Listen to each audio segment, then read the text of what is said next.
La prochaine étape consiste à installer votre tige de direction, si on dit ça. N'oubliez pas de mettre le courant dessus, puis de le mettre à position 0. Vous installez, vous voyez une vis ici, là, vous le vissez simplement au bout. Vous mettez votre roulement de 10 mm, lui est déjà servi, puis vous mettez vos deux tiges de direction. Bien important, la tige de direction, il y a comme une pièce qui est rentrée à serre ici à l'intérieur. Mettez la face vers en bas. Comme ça va vous assurer que si ça lousse, ça sort, ça se démange pas. Donc, c'est tout. Une fois que vous l'avez fait, vous le prenez, vous venez simplement l'insérer à l'intérieur comme ça. Ici, comme ça, le bearing, il rentre dans l'épaulement du bas.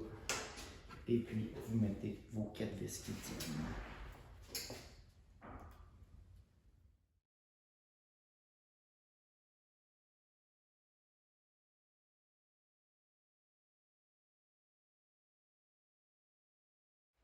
Bon, pour ce qui est de la motorisation, ici j'ai acheté comme le kit le moins cher sur Amazon qui vient avec le contrôleur de vitesse, le moteur.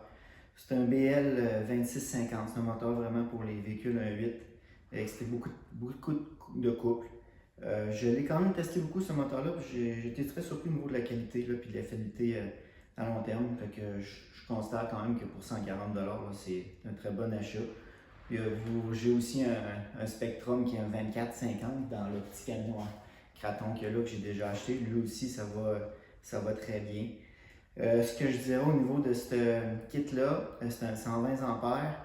Le contrôleur de vitesse, c'est pas un contrôleur de vitesse qui va à l'eau. Je n'ai déjà sauté un, mais pas dans les motoneiges, dans les camions l'hiver, quand il y a beaucoup de neige. Sauf que dans la petite motoneige, l'idée est vraiment bien protégée, fait que je pense que ça va quand même être un très bon, ça va donner un très bon résultat.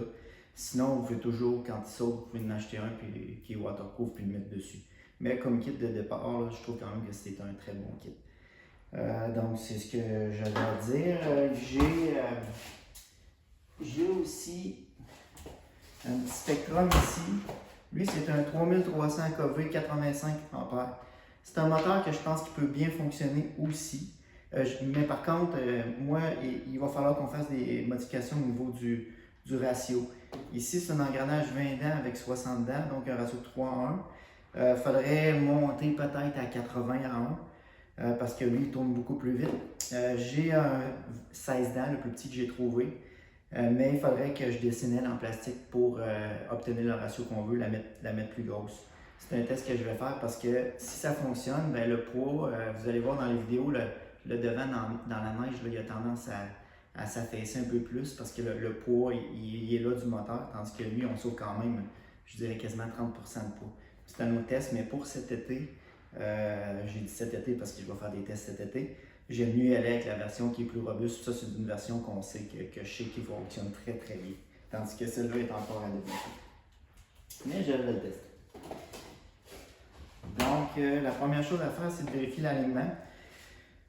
C'est tannant parce qu'il faut l'installer avant parce qu'on n'est pas capable de serrer les vis à lune. Mais bon, c'est comme ça.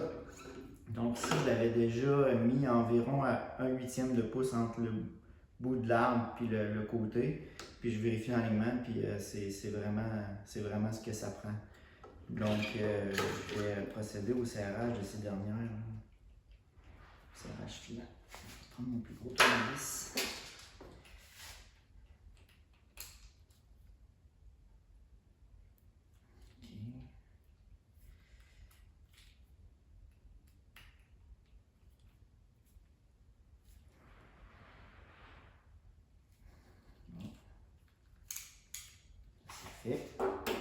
Pour ce qui est des vis, c'est relativement simple.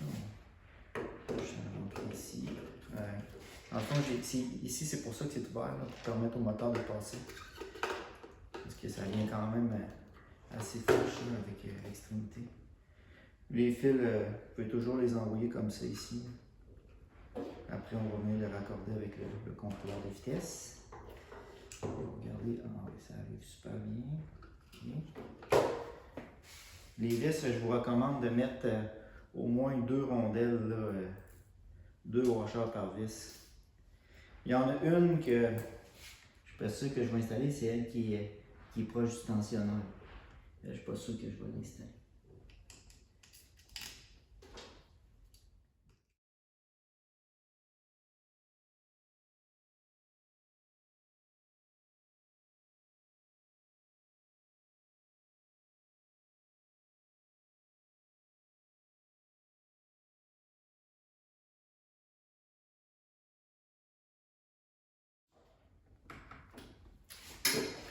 Je vais vous montrer un petit peu ce que ça donne. Donc on voit mes 6 vis, c'est celle que là que j'ai pas mis de rondelles. Tensionneur, tout a l'air beau, tout est bon, ça tourne bien. Je lui dirais, ici, une fois que le montage va être final, je vais venir mettre du silicone ou du Flextra pour que le moteur soit bien stabilisé. Donc, mais ça, je vais le faire dans les dernières étapes. Puis, voilà la définition qui n'est pas très compliquée. Ça va bien quand tous nos écrans.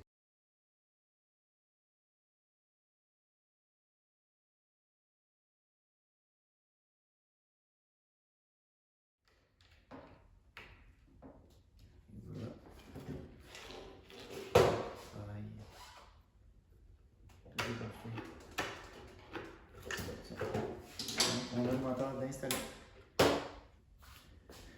Donc ici, vous voyez le résultat une fois la courroie installée.